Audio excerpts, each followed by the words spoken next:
Hey people, welcome to Cremas and Coquitos. I am Napoleon. And I'm your girl, Kristina. So today it's gonna be a heavy one, even for me. Yeah. This is gonna be a heavy one. So the topic that we're talking about now is should a married man leave if he discovers that his wife is infertile? Mm-hmm. Or we can say it the other way. If you're married, should anybody leave if either the man is the reason why or the woman? What do you think? Infertility. No, I don't think that is a reason to leave. Because we took vows for sickness and health, and that is like a sickness, right? A sickness? Yeah, because we can have so many things. We got together. Wrong with we got together to build and multiply. Correct. That's the goal of getting married. I don't think that's in your vow. A lot of different people have. Not the vows. Yeah, so. The goal of getting married, right? You join together with someone. To live together forever. No, you can live together forever and love each other forever. A lot of married couples don't even want kids. So are you saying people who don't want kids shouldn't get married? No, that's not what I'm saying. We're not going to do that.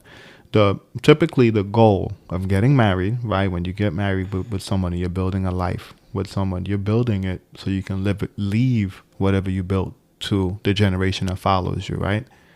If that's what you want. But if you're getting together and getting married, and what are you going to do? You're going to build it and do what with it? Give it to someone else's kid. Yeah, your family members. But that's why if you don't have kids, then living just becomes like about you and your spouse, and that could be even more fun too. It is fun. So you get to do whatever you want, whenever you want, without thinking about anything. Yeah, but it just depends. It really depends on the couple, and that I think. So let's talk about us, right? Mm-hmm. We were together for how many years before we had Miles? I think let's say like 6, 7, right? Right, and we were married. So let's say when I always wanted kids. I know that I always wanted kids. I think we always talked about it, and you said if it happens, yeah. But if we don't, then fine. I don't think it was like a deal. Like you never made it clear that it would be a deal breaker for you. Like if I could not have kids, you would leave me. I've never felt that. Okay. You've ever said that? I probably never said that in the back of my mind, right? I think I've always thought it because and that would be horrible. That's I've something always you have to say to the person. I've always. I mean, I definitely thought that I made it clear, but you're telling me that I didn't. So I know that I've thought it. I know that I've thought it multiple times, right? Because we didn't want kids, and I know I particularly didn't want kids earlier, right?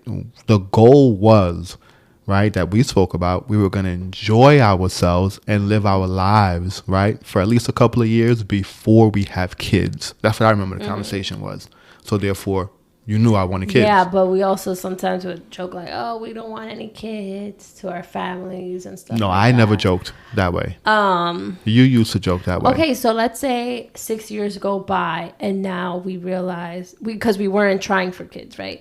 Now we start trying for kids. And then we can't have them. Realize we can't get pregnant. We can't have them. Then we go to the doctor. No, we go to the doctor because you have to figure out what it is, right? Uh-huh. So we go to the doctor.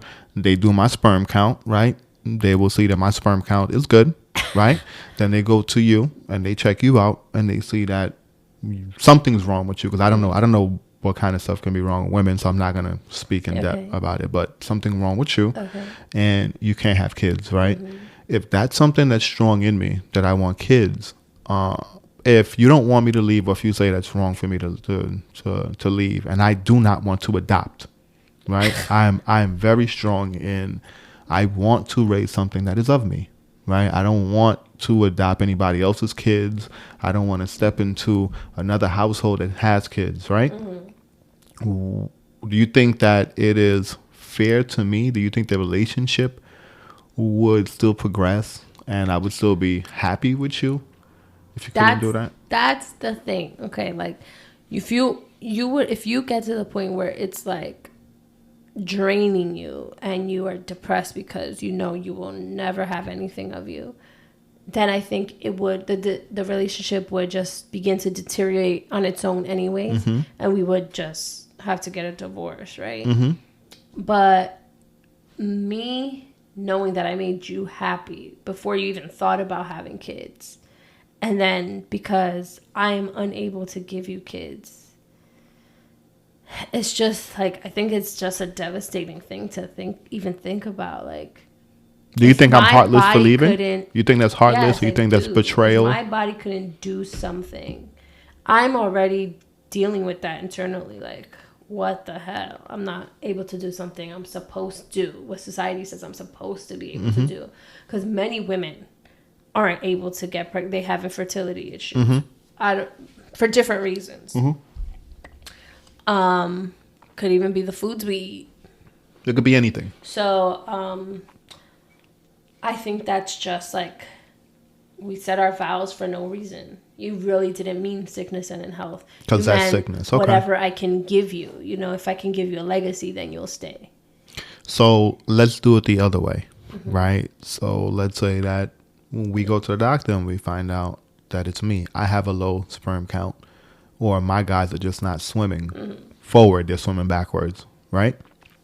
And let's say that you had a vision of having 4 kids. And now you're with me, and you know I cannot provide you not even one. What do you think? Do you think that you have a grounds now to leave me? No, I think it's horrible both ways. I think you should look into adoption, different ways to get a kid together. So you think that we should exhaust IVF, clinics, IVF, maybe a surrogate, all sorts of stuff to go and have a kid. Yeah, even adoption. Because adoption is not for my first kid. Create a family. Not for my first kid, right? I'm not gonna say that. Yeah, not for my first kid, but adoption. Yeah, you're right. Because before I said I'm against adoption, but I'm not completely against adoption. I just do not want that to be my first kid to be adopted. I think that I should raise my kid before I raise anybody else's in any capacity or whatever. And I know that sounds extremely selfish, but that's just how I'm designed. Like I don't have love for other people. Yeah, I don't have love for other people's kids. Yeah. Like it's just not in me. Even though I love my kid to death, I just can't see myself loving another man's kid in any capacity and on the same level as mine. So that's just me. That's me. Always been on that wavelength. Always and forever. Yeah, I just think it's selfish to leave someone. To leave someone because after they've been married. Yeah, when you just because you find out they can't bear you children. I think that's super tough for the woman already, and now it's like you're punishing me for something I have no control over. Punishing you? Yeah, because number one, I can't have kids. What about me that's punished? Now you're gonna leave me. What about me that's punished? And then I'm gonna have to see you walking around with somebody else and your own kid in 3 years from now. But what about me? What about me that's punished? You talking about you that's punished because your body can't do what it was designed to do, right? What about me that's being punished? We're punished together. Oh, so as long as we're both suffering together, right? But that's what you signed up for. Okay. So yes, you're right. That is what I signed up for. I suffer together. Yeah, I agree. Whenever you get married, that is what you sign up for. Whatever comes of it, comes of it. I just know for me, not having kids would be a hard pill for me to swallow at first, for a fact. Right? It will be something that I would think about. It would be something I would resent you for even a little bit. I would definitely resent you for a bit. My attitude towards you definitely would change. You wouldn't. I don't think you would respect me as much. The respect level probably would go down. Yeah, right? For sure. No matter how crazy that sounds, the respect level would probably go down, and it would be a lot to build it back up. It would be I would feel like I would with you. If I couldn't give you a kid, I think I would have to really be on some, oh my God, let me kiss your ass type thing every single day for you to even consider staying with me. And I think on the other end of it, if it was me and you could have kids and it was me that couldn't have kids, I don't think there would be anything that I can do to make you want to stay or make amends for it. No, I don't think so. I don't think I could bring myself to leave you for that. I don't even know if I would even resent you for that. I would just think of other options. I think let's say you want to have kids naturally. Like you have an urge. You're like, because I know for you and for women, you guys are like, if I can't, like you always say that if I'm doing it, why can't you do it? That's your mindset regardless. So if you can have kids and I can't, I think you would look at me definitely as less of a man, right? Number one. I don't think that I would. I think you would look at me as less of a man because, number one, you would tell everybody first, oh, I want to have kids. Listen, everybody would know that you want to have kids, right? It would be out in the air. So. It would be. I would say, no, we don't want to have kids. So you would protect me. But we would have to focus on our own legacy. Like, it can't be like, we're not going to have any kids and we're not doing anything with ourselves. You see, so that's what it would be. So now you would come down harder on me than you already do. As far as meeting goals and everything else or whatever, I don't think you would cater to me as much anymore, right? Like I think you would hold it as I have this over your head in a relationship, right? And you would act accordingly. Because that's what me and you do. We act accordingly. We adjust to whatever it is and we move on with life. So I believe that you would make my life a little harder. I think it would make my life a little harder. I think that you would... When the opportunity presents itself, you would throw the shot in my face publicly. If other people are having kids that we know in our circle, you'd be on some look, this person's having kids. And look at that. You can't, like, you would say it. I don't think you would say it to hurt me, but you would point it out, and it would definitely hurt me, right? Because I know it's me that's not, and I think I would eventually I would get to a point where I'm like, it's not fair to do it to you, because that's me putting you in a worse mental state that I found you in. You know what I mean? And I don't think that's fair. Okay, so let's say you want more kids. Let's say you want more kids, and I couldn't give you more kids. If I wanted more, you gave me one already? I gave you one. That's a compromise. It's a compromise. My urge for more kids, I'm now more open to adoption. I'm more open to whatever else now. You know what I mean? Because I have my child, right? So that's where I'm at. That's what I'm... Okay, well, what if... Because we had a miscarriage not too long ago, right? So what if the first child... so many people get pregnant and then it just doesn't come to fruition. Okay. You could have stillbirths and things like that, right? What if that happens, like over and over, and we keep trying, and that's a different circumstance. It's not anything that I can hold above your head, because like you said, I saw what you went through during the miscarriage, right? And I think it was awful. I know it's traumatic. I saw you suffering, even though you tried to take it like a G, right? I saw that every day. You were just like, when is this over? When is this gonna stop? You know what I mean? Like, oh my God, I have to continue life, even though like the life that I was trying to bring into this world is gone. So I saw that in you. So for me to go and say, oh my God, like you are trying and we're trying to do it, and it's just like out of our control, and for me to hold over your head, I think that's completely insensitive. You know what I mean? I think that's completely illogical. I think. Okay. And I'm not an illogical person. Well, that's good at least. No, I would not hold anything over your head, because God, what is to say it's you that's the problem? What if it's me that's the problem? Why? Because we never dive into it. We always just hear women have miscarriages and we think it's just them. You know what I mean? So we don't really truly know. You know what I mean? We know that when we went to the doctor, we know that they were saying they didn't hear a heartbeat, right? And I know I was holding out hope. And I was just like, oh, maybe it's just too early, right? And then when you came back and you told me that they said within 2 months, I think, it would, if there's no heartbeat, it would naturally happen by itself, or they gave you an option to take a pill or something, right? For you to do it immediately. And from me and you, we firmly were like, no pill, right? We're not doing that. If it's gonna happen, it's gonna happen naturally, right? I don't know if going forward, if we got that news, what we would do if we would pick the same thing, because I saw you suffered. I saw you suffered the other way, and it's a horrible thing. What you guys go through for us, and it's horrible. Like I've always had respect for you, right? But I have a deeper respect for you, more than you bringing my child into this world. The miscarriage gave me a different look on life, because I used to think when women have miscarriages that they're broken, right? Yeah, I don't view you. Yeah, I don't view you as being broken, right? If you had a miscarriage before we had Miles, I probably would have thought you was broken. Yeah. Right. Like really, I probably yeah, I probably would have thought you was broken. And I know that's insensitive, but I probably would have thought you was broken.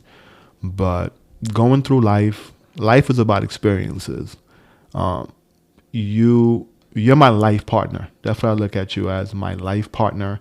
Whatever things come to us in life, we handle it. No matter if we have to go through rough patches, we handle it. And in the end, we come out, and the way we come out, we live life on that other side. Mm-hmm.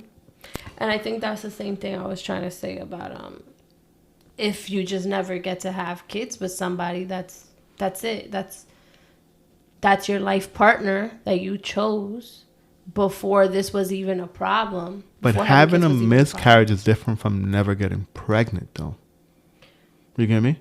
I think most women get pregnant and have miscarriages that never get pregnant. So I was under the assumption, right, that we were talking, when we say women can't have kids, right, we were talking about women who can't get pregnant. But we're talking about women who just can't. There are women who can't get pregnant either. I think that's, I don't know the stats on that, but just me knowing women, most women just can't carry a child to full term. Okay. There's so much that goes into pregnancy. Mm-hmm. All the intricate, crazy details of the female body carrying a child. There's just 1 billion things that can go wrong mm-hmm. from conception to mm-hmm. delivery. And knowing people that have had stillbirths. That is the hard. To me, I'm a man. Crazy. And I know that's devastation that you're carrying a child and you still have to deliver months. The child as if you're going to get something in the end and you're not. Not only that, then you lactate. Yeah, and then your body still it's acting like you have a as child. If exactly. So that's child. Being re-traumatized for you guys, mm-hmm. right? So I can only imagine. And then imagine dealing with a man saying, "Oh, you're broken, I'm out," and then seeing that man with a new wife and a child 3 years later. Yeah, It's devastation. It is devastating. It's very insensitive to do it, but it's also, I know that we're selfish, and overall we pick preservation, right? So I know. If I had to choose me or you, legacy over everything. If I had to choose between me and you, I would choose me, mm-hmm. right? In the end, or whatever. And I know if you had to choose between me and you, you would choose you. So now, what if you want a boy, and your wife is like popping out girls, and many men back then thought it was the woman that was that's what I'm saying. Wrong. Meanwhile, it's the man who's... We dictate the sex. Yes. Yeah, that's what I'm saying. Like, no. And they're going from women to women, and getting divorces and getting the same results. And then it's like, you women are broken. I know those men who went to different women and got the same results in their mind, even though they never admitted it, knew it was them. Because once you start changing different stuff and you get the same results, like any logical person, which I believe men are logical, would know it was them. Because that's what I would come to. I would go, oh shoot, it's me. Mm-hmm. It's for sure me. But no I don't. Sorry, no nothing. Yeah, but I don't think if I wanted, let's say we want another child, right? And we already got a boy. Mm-hmm. I know you want a girl. next, right? If we got a boy next, how would you feel? That'd be it. Done. I know. I wouldn't even try for a third one. Oh, I'm done. Because imagine 3 boys now. That'd be beautiful. That'd be a beautiful thing. Done. That'd be a beautiful thing. I want a daughter now, right? Just to have the dynamic, right? And daughters are the ones that do take care of you in old age more than your son would. Even though I think Miles will probably take care of you for a fact in old age more before he take care of me. Or whatever, but they go with their wives, you know. Men follow their wives. Men follow their wives. Women follow their parents. I don't think so. I just think that women are nurturers. You're natural nurturers. Men are not nurturers, right? I think that's what it comes down to. So in old age, women default to what they know, what's in their nature, to nurture, right? So that's what I believe. It's not about guys following this and women following that. Because even with my family, whenever my mom was in a hospital and she's going through her stuff, right?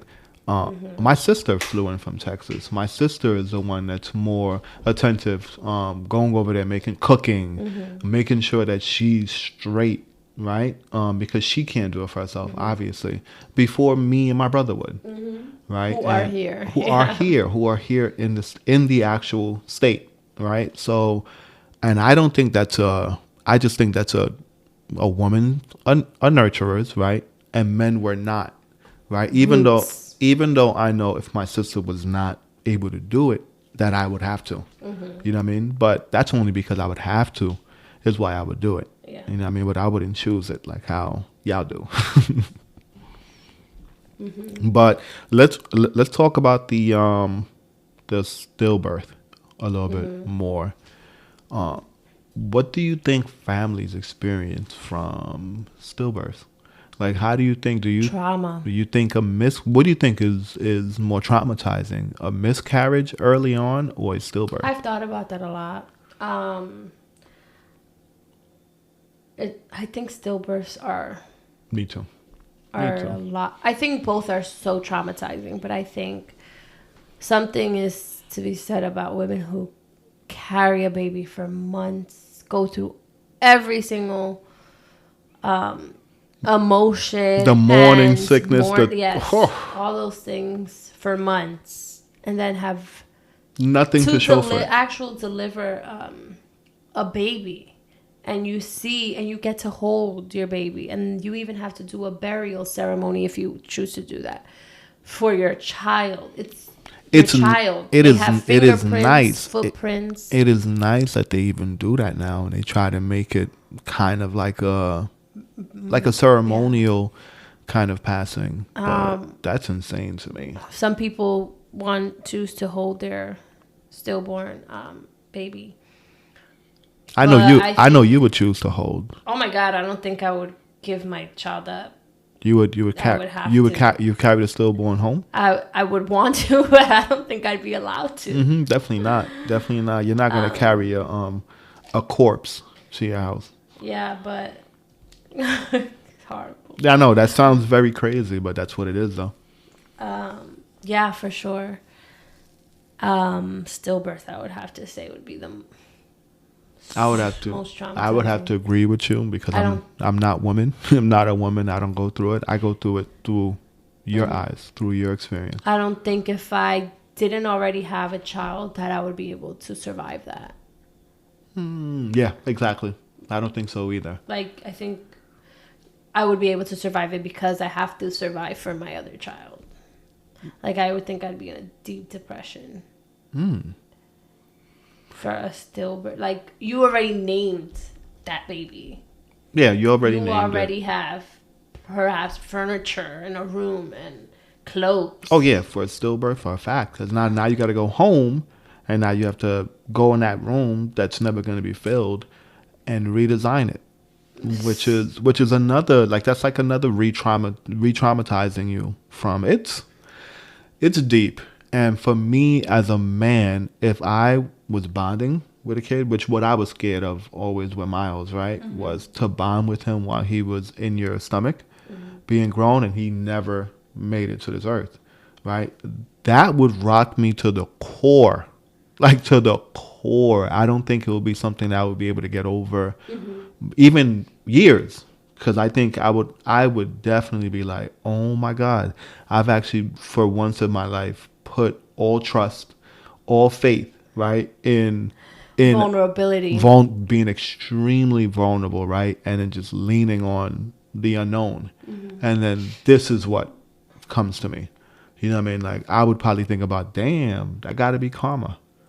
That got to be everything I've ever done to everybody, every whatever, like every bad decision you ever made. Like, damn, back to both of us. Yeah, like they got. And I never do nothing bad. Yeah, I wouldn't even think about you. I would solely think about me. Like, damn, they did me like that, or whatever, which is insensitive, but insane.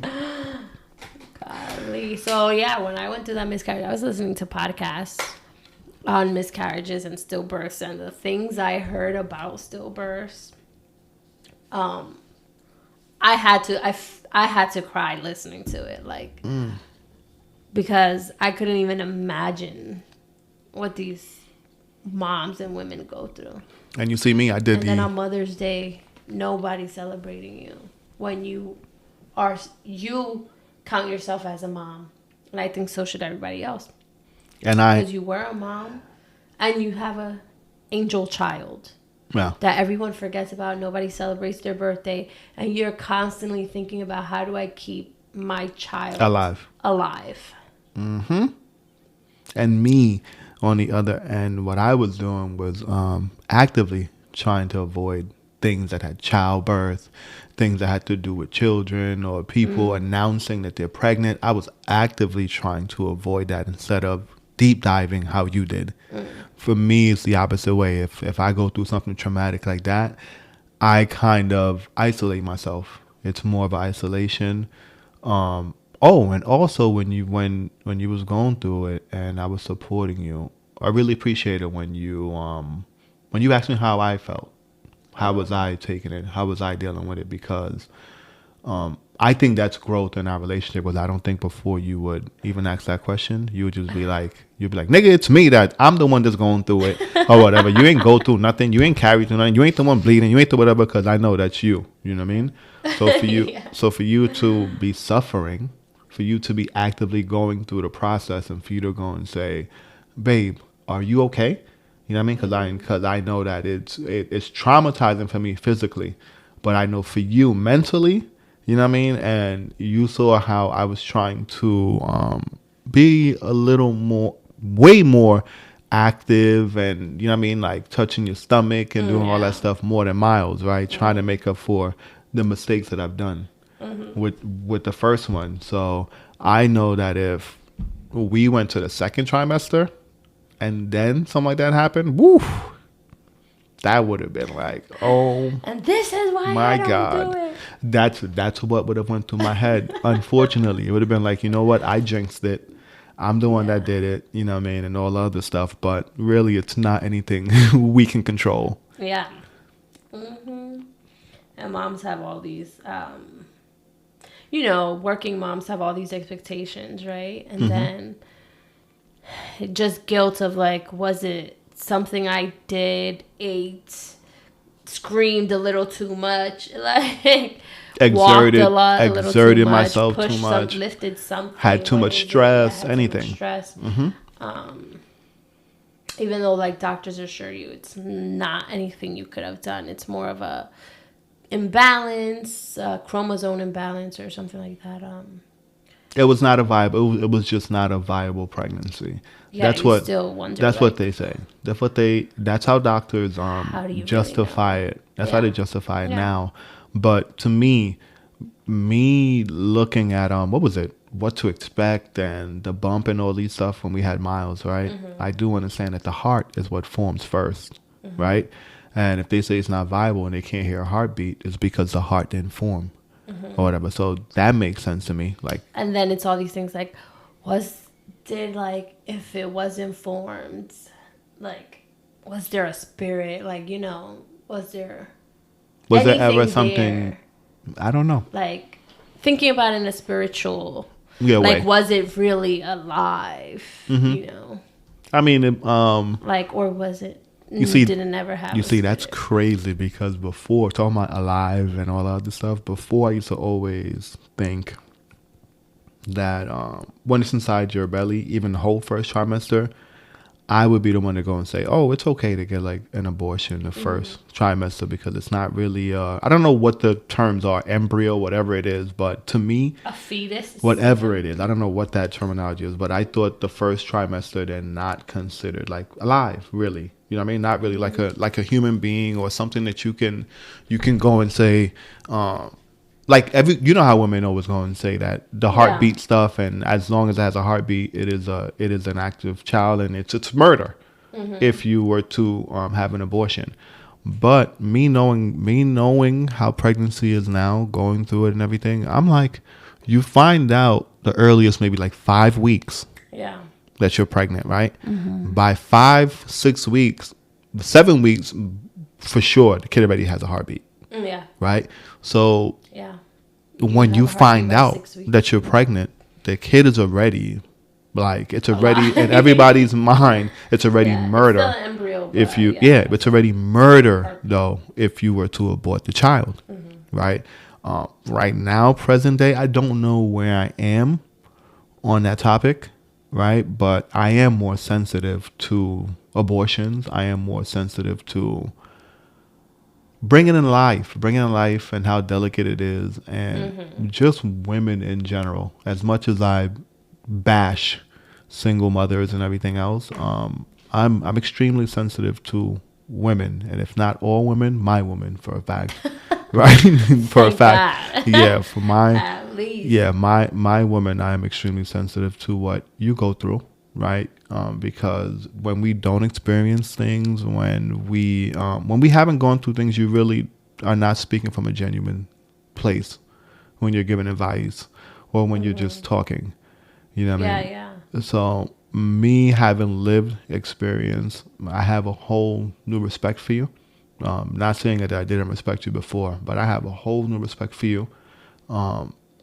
Even after everything, the way you took it like a champ, I would say I was even weird of even being intimate with you after post because of just the trauma and everything else. Were you? I couldn't tell. You definitely could tell.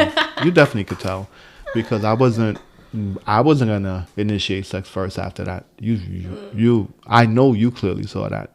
Or whatever. I was not going to be one to go and say, it's okay now to have sex. I was more like, I'm not going to say nothing until you give me some kind of signal that it's okay for me to pursue again or whatever. Because it is traumatizing, right? And I did not want to be insensitive. I didn't want to be selfish, and I didn't want to be insensitive, especially in that moment. Yeah, come on.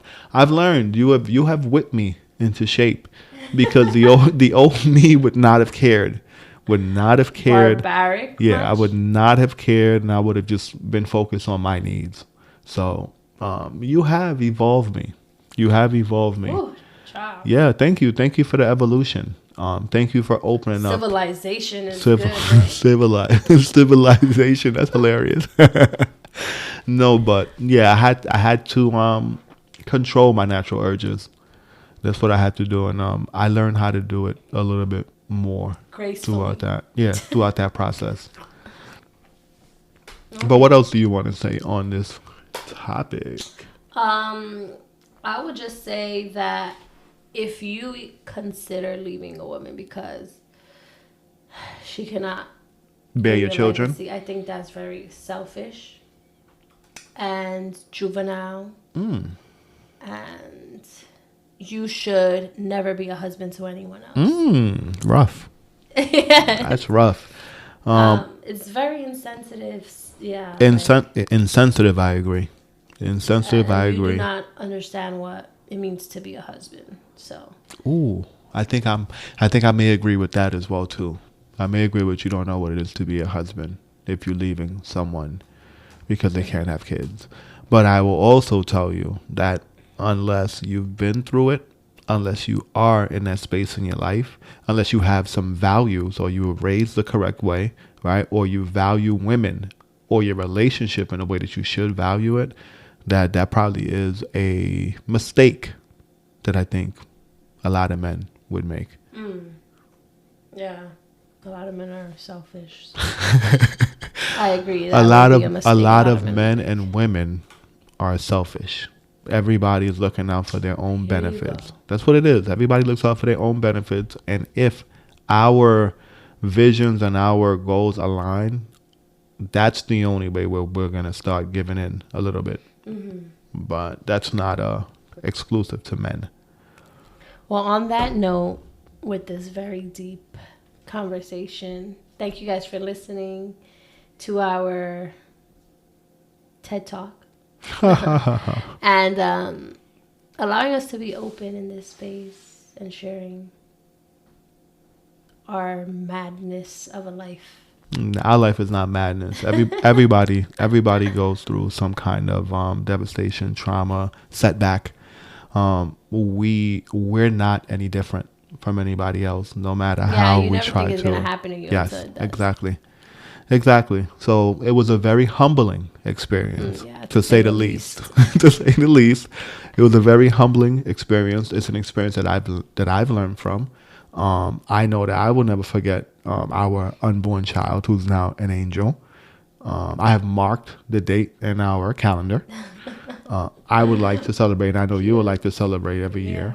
And I think that going forward, having a positive mindset, not forgetting what happened, but have a positive mindset, and really letting go and letting what will happen should be our mindset going forward. What are your thoughts? Yeah, I agree. That really changed my perspective on life too. And I was like, okay, I'm not going to let this happen in vain. Like, I'm going to change something in my life. And that to me is like trying to have a less stressful job. So, I feel like I will start trying again once I get to that place of not having a stressful job. And again, it's not your fault. It is not necessarily stress. Yeah, I know. That's doing it, but I do understand what you're saying. I do get it. Again, I align with you on this topic because you're the one that's carrying the child, right?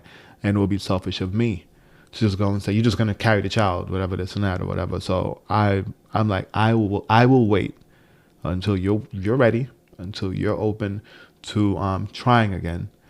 And hopefully it will be sometime soon. Right? Hopefully be sometime soon, because Miles needs a sibling.